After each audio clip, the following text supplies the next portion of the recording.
Cooker की सीटियों वाला background music बार बार याद दिलाता है आप वर्क फ्रॉम होम कर रहे हैं। नमस्कार, दी लंदन टॉप पर मैं सोनाली।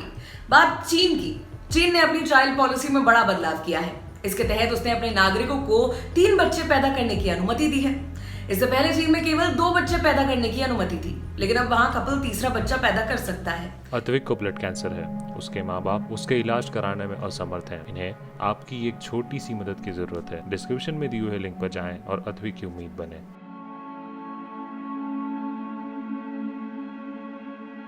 चीन के इस फैसले को वहां बुजुर्गों की बढ़ती और युवाओं की घटती आबादी से जोड़कर देखा जा रहा है। ऐसा कहा जाता रहा है कि अपनी चाइल्ड पॉलिसी के चलते चीन आने वाले समय में बूढ़ा हो जाएगा। वहां बुजुर्गों की संख्या युवा आबादी से ज्यादा होगी। इस नीति के तहत चीन ने लंबे वक्त तक केवल 1 बच्चा पैदा करने की अनुमति ही दी थी।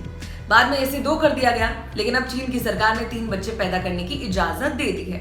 खबरों के मुताबिक इस फैसले को राष्ट्रपति शी जिनपिंग ने मंजूरी दी है। चीन में रहने वाले और वहां के सरकारी मीडिया चाइना रेडियो इंटरनेशनल में काम करने वाले अखिल पाराशर ने दी लंदन टॉप को फोन पर बताया। हाल ही में जनसंख्या के आंकड़े सामने आए थे, जिसके बाद चीन की सरकार ने यह कदम उठाया है। चीन में पहले 1 बच्चे की नीति थी, फिर 2 बच्चों की नीति आई और अब 3 बच्चों की पॉलिसी आई है। साफ है कि चीन की सरकार सोच समझकर यह कदम उठा रही है। इसके पीछे एक वजह यह भी है कि चीन में बूढ़े लोगों की जनसंख्या बढ़ रही है और युवाओं की जनसंख्या कम हो रही है। अखिल कहते हैं कि भारत में युवा आबादी अधिक है और चीन में कम। किसी भी देश को आगे बढ़ाने के लिए युवा शक्ति की जरूरत होती है, लिहाजा चीन चाहता है कि उसके यहाँ युवाओं की कोई कमी ना हो। अखिल ने यह भी कहा कि नई नीति के तहत चाइना को अपने युवाओं को मनाने में खासी मशक्कत भी करनी पड़ेगी। इसकी वजह बताते हुए अखिल ने कहा, दरअसल चीन में अधिकतर लोगों के पास एक संतान होती है, इसलिए उनका लाइफस्टाइल काफी हाई होता है। यहाँ के शहरी लोग अमीरी के साथ जीवन जीते हैं, आईफोन यूज करते हैं, विदेश घूमते हैं वगैरह वगैरह। अब चीन के लोग 3 बच्चों के कॉन्सेप्ट से कितना सहमत होंगे ये वक्त ही बताएगा। हाल ही में चीन की सरकार ने रिटायरमेंट की उम्र बढ़ाने का फैसला किया है।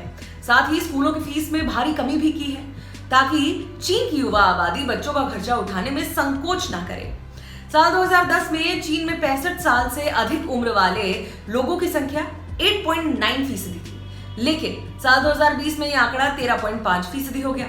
चीन में 1982 में 1 चाइल्ड पॉलिसी लागू हुई। 16 साल बाद 1998 में देखा गया था कि इस पॉलिसी के कारण देश की जनसंख्या वृद्धि में 1% की गिरावट आ गई थी। फिर 2016 में चीन ने 1 चाइल्ड पॉलिसी को छोड़ दिया था और 2 बच्चों की नीति अपना ली थी। बहरहाल साल 2016 में चीन में 1.78 करोड़ बच्चे पैदा हुए थे, लेकिन 2020 आते आते ये संख्या 1.2 करोड़ हो गई। आंकड़ों के मुताबिक साल 2010 से 2020 तक चीन में जनसंख्या बढ़ने की रफ्तार 0.53% थी, जबकि इससे पहले साल 2000 से साल 2010 के बीच ये रफ्तार 0.57% रही। उसी दौरान चीन ने उन लोगों को 2 बच्चे पैदा करने की इजाजत दी जो अपने माता पिता की इकलौती संतान थे। अब देख रहे हैं दी लंदन टॉप। यह खबर आपके लिए लिखी है हमारे साथी वरुण ने। मेरा नाम है सोनाली। शुक्रिया।